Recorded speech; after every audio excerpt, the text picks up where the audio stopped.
Пиноккио.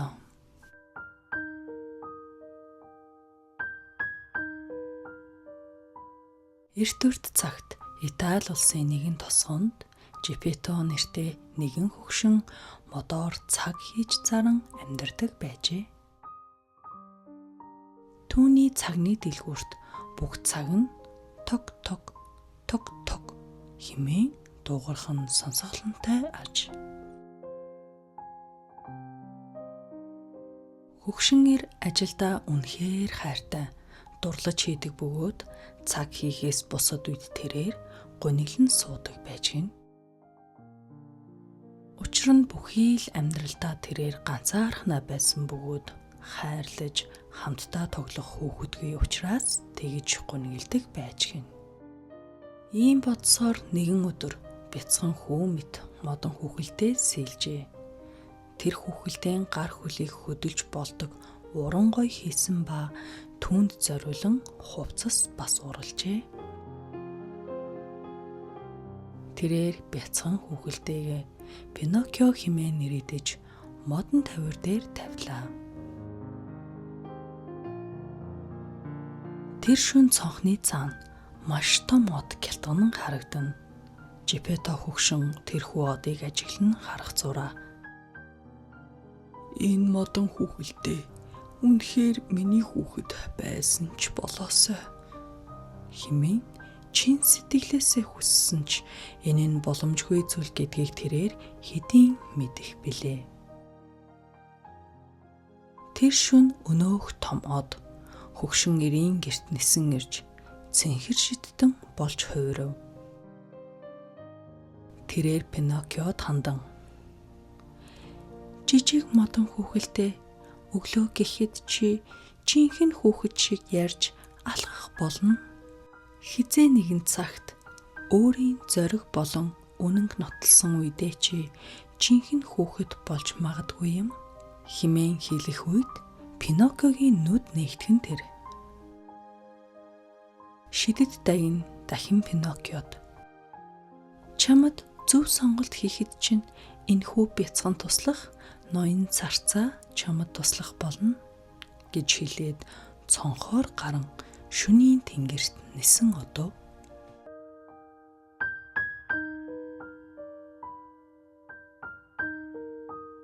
Маргааш өглөө нь Жепето хөгшин модон хүүхэлдэйг авахаар тавьсан газартаа очтол тэрээр байхгүй байв. Би энд байна хэмээн өрөөний өөр хэсгээс Пиноккио хэлэхэд хөгшин эр гайхан эргэлдэж чи чинь ярьж чаддаг юм уу гэхэд Пиноккио тийм ээ би таны хүү байна гэв.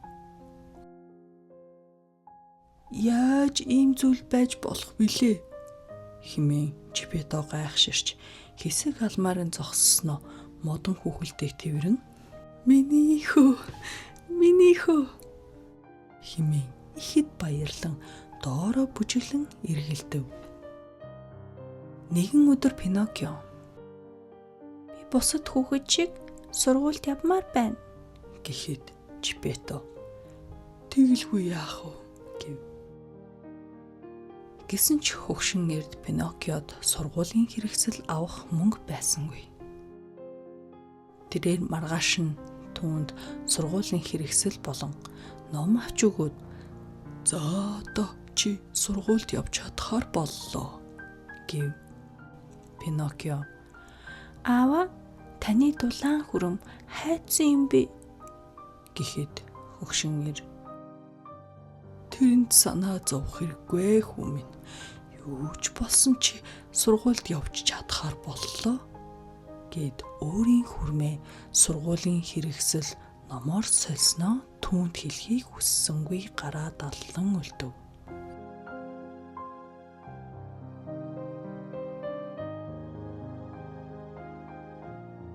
Пиноккио сургууль руугаа бяцхан туслахынхаа хамт жаргалтай нь аргагүй явж байлаа.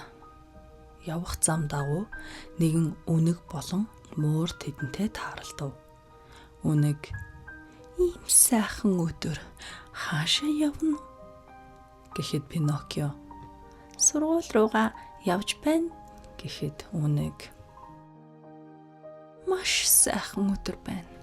Ийм өдрийг сургууль дээрээ өнгөрүүлнэ гэж юу?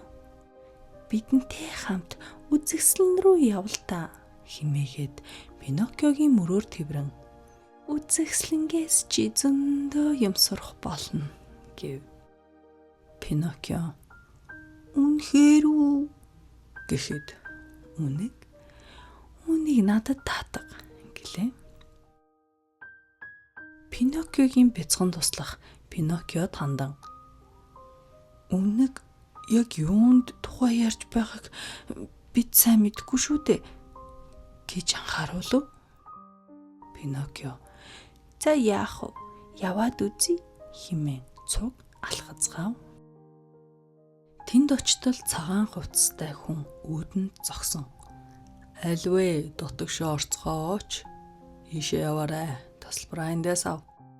Гэхэд Пиноккио гунигтай царай гарган надад тасалбар байхгүй шүү дээ хэмээн үнэг болон мууранд хандан хэлэх үед үүдэн зогсож байсан тасалбар зарагч хүн хөөе чи энэ сургуулийн хэрэгсэл болон номнуудаа тасалбараар сорж болно шүү гэв. Үзэсгэлэн маш тод өнгөлөг сэтгэл хөдлөхөн байв.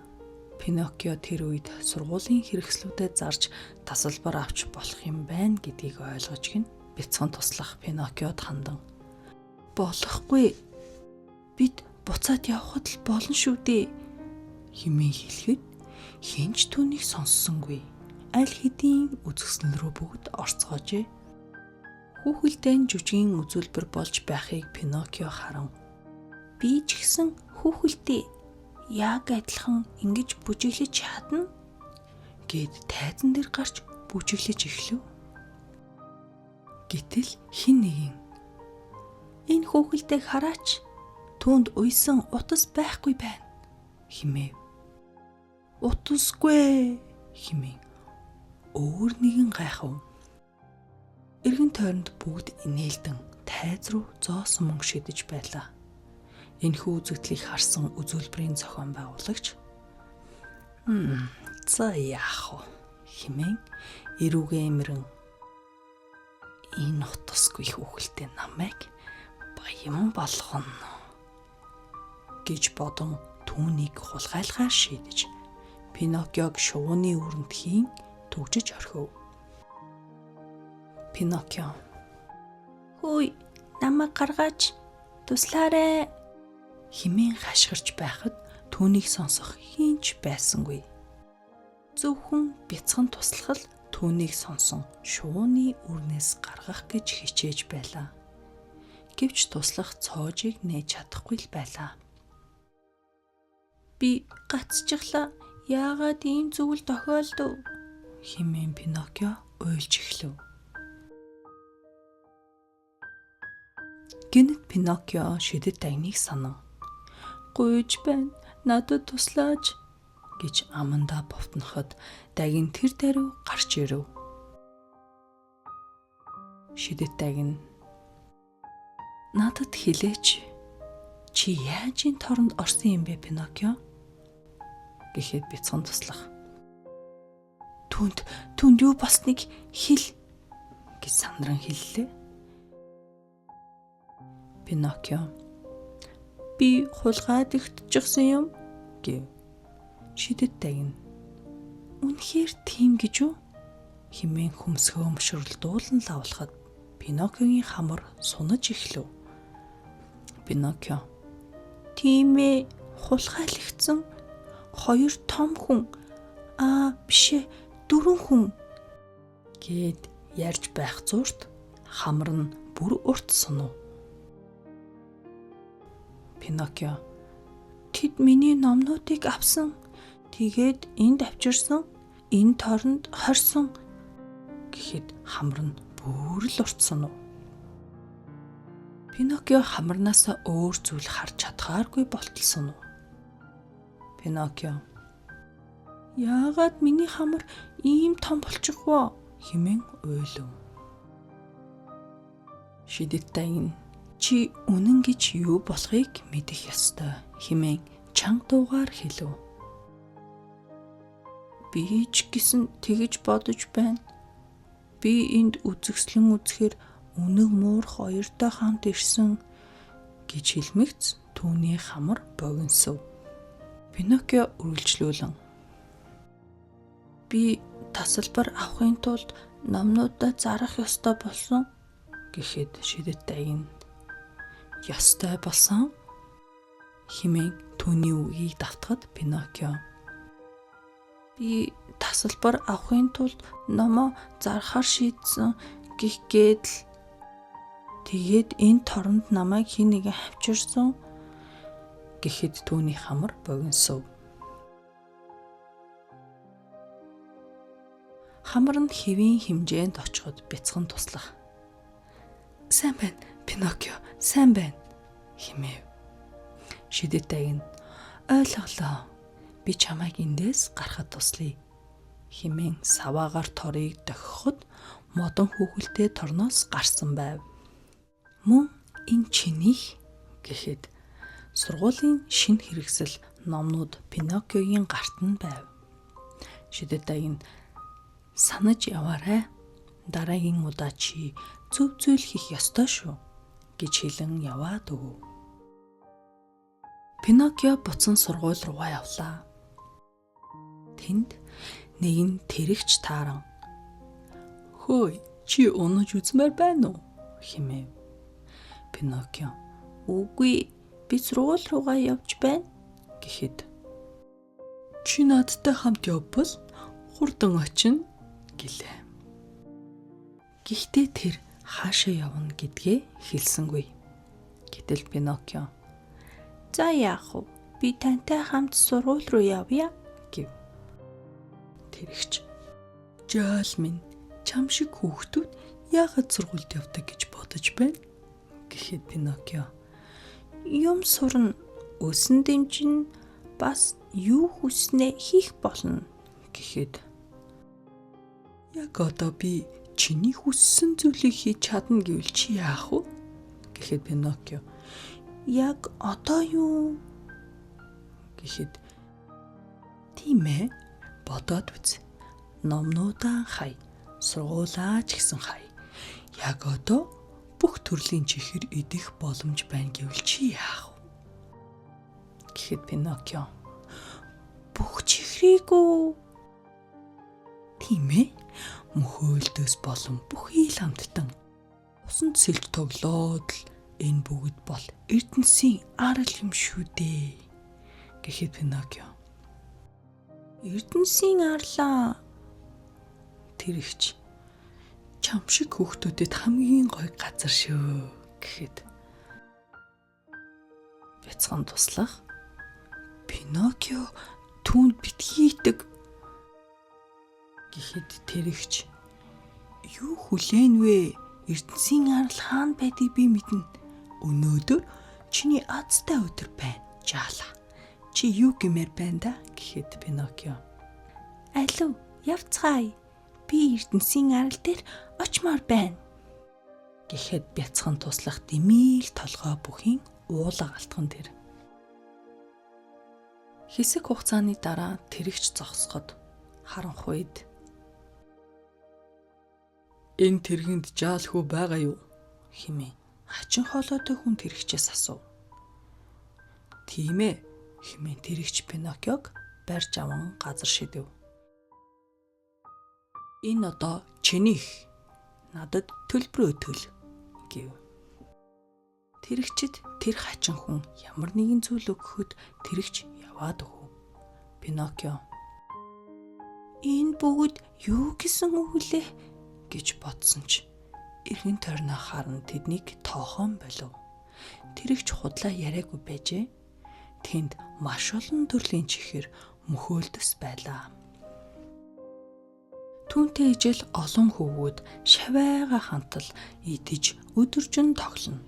Хинч ажил хийхгүй, юу ч цэвэрлэхгүй байв. Мөн усан санч тэнд байжээ. Гэвч хэдэн өдрийн дараа бүх зүйл хачин болж эхлэв. Пиноккио "Өнөө хүүхдүүд хайж уу? Би одоо хідэн илжээл харж байна" хэмээн бяцхан туслахаас асуув. Бяцхан туслах. Өмнө нь энд олон хүүхэд байсан гэдгийг би хэлэх ёстой байх. Яг энэ үед Пиноккиогийн хоёр чих элжигний чих болон хувирав. Бяцхан туслах. Пиноккио, чамд юу тохиолдоод байна вэ? Гэхэд Пиноккио. Би мэдэхгүй байна. Хэмээн дараа нь элжиг шиг дуугарч эхлэв. Тэр хоёр элжигнүүд игнэн зогсож хүнд ачаа зөөж байхыг олж харав. Бяцхан туслах. Үгүй, би одоо л ойлголоо. Хүүхдүүд бүгд элжиг болон худалдагдсан байна. Пиноккио, би чамайг эндээс гаргах хэрэгтэй. Хурдлаарай, би дамжнаа хэмэв. Явцгаая. Хэмээн Пиноккио элжиг шиг дуугарахад мөн элжиг шиг дөрвөн хөлтэй болов. Хурдлаарай, альвэ гэж бяцхан туслах шавдуулахад аз болоход Пиноккио дөрвөн хөлөөрөө хурдан гүйж чадаж байлаа. Тэд хурдан гүйсээр Эрдэнэсийн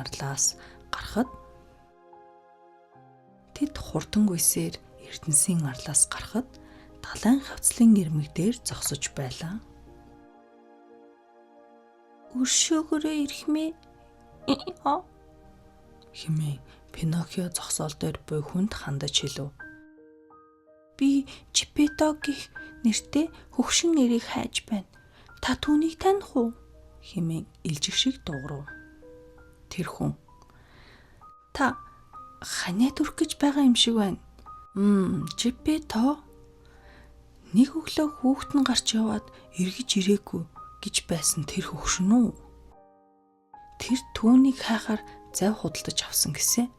Өөрхий түүнийг тэрнээс цааш хинч хараагүй гэхэд үгүй, энэ бүгд миний буруу хэмээн элжиг шиг дуугарав. Би аавыгаа олох ёстой хэмээн Пиноккио далаа руу өсрөхөд бяцхан туслагч хамт өсрөв. Пиноккиогийн ихэнх хэсэг мод учраас тэр далаа дээр хөвж байв. Аава хэмээн усанд сэлэнгээ орилж байлаа. Гэвч ямар ч хариу тэнд байсангүй. Цэнхэр усан дунд холоос маш том нэгэн зүйл маш хурдтай дөхөж харагдав. Багахан хугацааны дараа авраг алим дэрэгдэн ирсэн байв. Халин мэрүүгэнэн нэг амьсгаагаар Пиноккиог залгиж орхив. Далайн усанд түлхэгдэж Пиноккио бяцхан туслахын хамт халимны гидсэнд оров.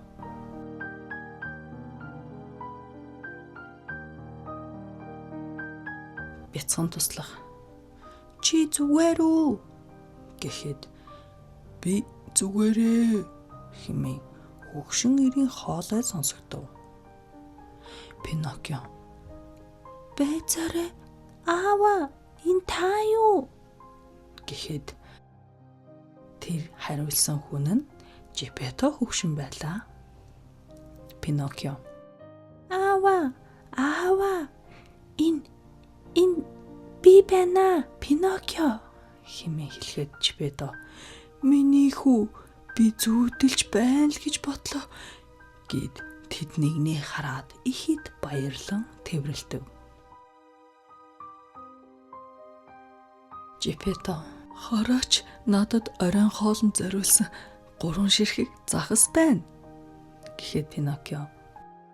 Аава, надад нэг санаа байна. Зөмөрөө гал асаая. Гэхэд Жепетто. Шорсон загас идэ гэж юу хүмүн? Гэхэд Пиноккио. Үгүй, бид эндээс гарахын тулд шилмүүст мод олон дөл асан. Ингэж л бид халимыг найтайлгах болно гэв. Гал асаамагц халим ханиалгаж эхлэв. Тэсэрэ хэмээн бие биедээ хэлэхэд халим хүчтэй найтайлгав. Пиноккио, Жепетто бяцхан туслах нар халимны амнаас хүчтэй найтаагдан гарч далайн эрэг рүү цэлэн гарч ирцгээв. Жепето амьсгаад босч зогсов. Бяцхан туслагч бас цуг байлаа. Гэвч Пиноккио байсангүй. Тэд түүнийг хайж олтол Пиноккио шалбааганд толгоогоо доош харан хэвтэж байв. Жепето "Пиноккио, хүү минь, Пиноккио, Пиноккио" гэж дуудсан ч тэр хариу хэлсэнгүй.